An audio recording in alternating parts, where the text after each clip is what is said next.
Hello everyone. Once again, myself Kinjal Soni.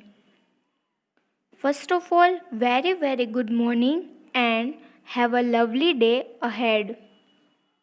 So, are you guys ready for further study?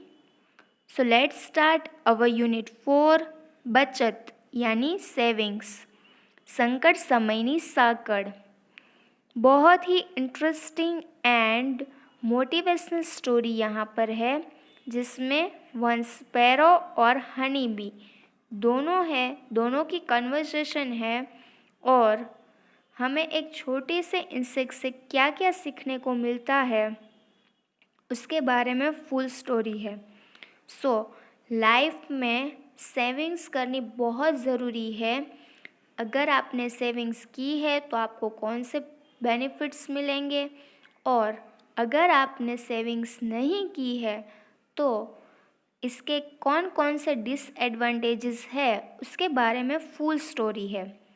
So I hope you like this story. So let's start our story with synonyms of this story. Let's start with number 1.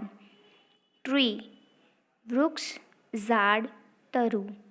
Friend, मित्र, दोस्त, बंधु. Rain, बरसात, मेघ, वर्षा.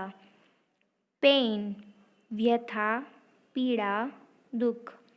Fire, आग, अग्नि, हुताशन. Sound, साद, आवाज, नाद. सो ये थे हमारे सिनोनियम्स यानी समानार्थी. Now the next एंटोनियम्स of this story यानी विरोधी शब्द. Let's start with number 1. Sad, happy, दुख, सुख. डिस्प्लीज, प्लीज, उदास, प्रसन्न. ब्यूटी, अगली. सुंदरता, कुरूपता. कूल, हिट, ठंडी, गर्मी. पास्ट, फ्यूचर, बीतेलू, भविष्यकाળ. फायर, वॉटर, अग्नि, पानी. सेविंग, एक्सपेंस, बचत, खर्च. तो अगेन ये थे हमारे एंटोनियम्स ऑफ दिस स्टोरी यानी विरोधी शब्द. सो let's start our story with sparrow and honeybee's conversation. So let's start. એક ચકલી અને એક મધમાખી હતા. બંને એક વૃક્ષ પર રહેતા હતા. તે બંને પાકા મિત્રો હતા. एक स्पैरो और एक हनी बी थे यानी एक चिड़िया और एक मधुमक्खी थे. वो दोनों एक ही पेड़ में रहते थे और दोनों पक्के वाले फ्रेंड थे. તેઓ દરરોજ એકબીજાના ખબર અંતર પૂછી પોતપોતાને કામે વળગતા. वो दोनों एवरी डे एक दूसरे से खबर अंतर पूछते फिर अपने अपने काम में चले जाते. ચોમાસાની ઋતુ આવી. વરસાદની હેલી થઈ.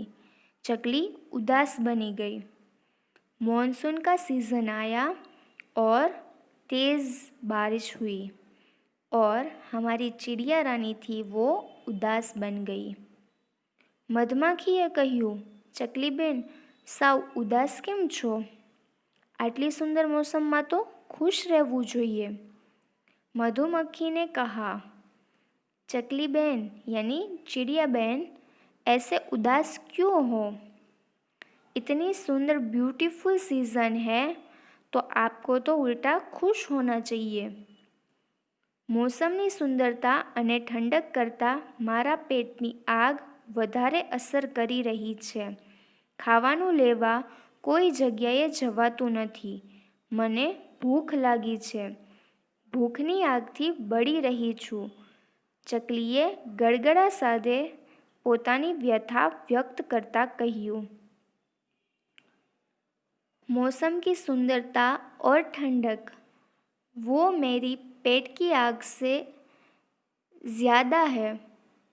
ऐसा नहीं है. उसका कोई असर मुझ पे नहीं हो रहा है क्योंकि मेरे पेट में भूख की आग लगी है। मैं बाहर खाना लेने जा नहीं सकती। मुझे तेज़ भूख लगी है और भूख की आग से जल रही हूँ। ऐसा आंसर चिड़िया रानी ने दिया और अपनी व्यथा व्यक्त की।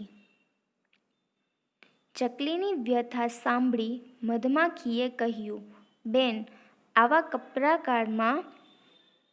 કામમાં આવે તેવી બચત કરવી જોઈએ. ભવિષ્યનો વિચાર ન કરીએ તો दुखना दहाड़ा आवे. फिर चिड़िया की व्यथा सुनने के बाद मधुमक्खी ने एक मोटिवेशनल उसको स्पीच दी, उसको समझाया कि ऐसे कपड़े काल में ऐसे दुखी नहीं होना चाहिए. फर्स्ट ऑफ ऑल ऐसे समय में जहाँ पर कुछ ही हमारे पास कुछ भी ना हो, हमें कुछ सूझ ना रहा हो, तो ऐसे टाइम में सेविंग्स बहुत काम आती है. तो जब भी कोई भी ऐसा समय आए तो हमें सेविंग्स पहले करनी चाहिए और फ्यूचर को देखते हुए सेविंग्स करनी चाहिए. अगर हम फ्यूचर के अकॉर्डिंग सेविंग्स करेंगे तो हम दुखी कभी नहीं होंगे. कोई भी डिफ़िकल्टीज़ हो, कोई भी गंदा समय हमारा चल रहा हो, तो ऐसे टाइम में सेविंग्स पहले काम आती है, तो वो हमें करनी ही करनी चाहिए. મધમાખીએ શિક્ષા આપીને પોતે બચાવેલ અન્નના કણો અને अन्य खाद्य चीज़ों इन्हें आपी. मधुमक्खी ने उसको शिक्षा दी कि हमें सेविंग्स डेफिनेटली करनी चाहिए, क्योंकि सेविंग्स ही ऐसी चीज़ है जो हमें फ्यूचर की डिफ़िकल्टीज से बाहर निकाल सकती है.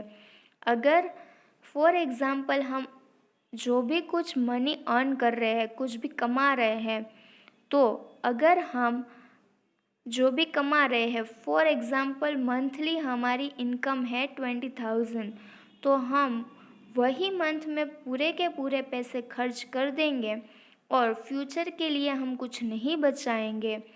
तो अगर फ्यूचर में इन फ्यूचर हमें कुछ भी ज़रूरत पड़ी, पैसे की ज़रूरत पड़ी, फॉर एग्ज़ाम्पल मनी की ज़रूरत पड़ी, for medical and any reason, उस टाइम में हमारी सेविंग्स ही है जो हमें काम आएगी.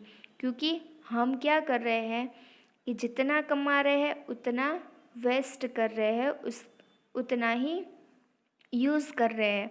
बट अगर हम ऐसा ना करें, कुछ भी एडजस्ट करके 15,000 ही हम जो हमारे मनी है वो यूज़ करें और बाकी के 5,000 है वो हम सेविंग्स करें, तो धीरे धीरे ये सेविंग्स बढ़ती जाएगी. और इन फ्यूचर कुछ भी हमारी डिफ़िकल्टीज़ हुई या फिर कुछ भी हमें अच्छा करना होगा, तो इस टाइम पे वो मनी डेफिनेटली हमारे काम आएंगे.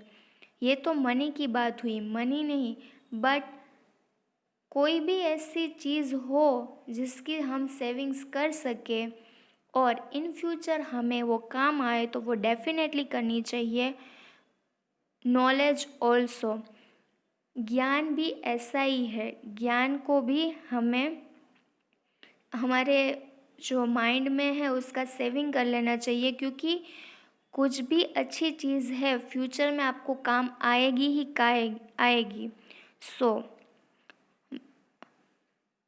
मधुमक्खी ने तो उसको शिक्षा दे दी और उसके पास जो बचे कुछ अन्न के जो दाने थे और अन्य कुछ खाने की चीज़ थी वो उसको दे दी.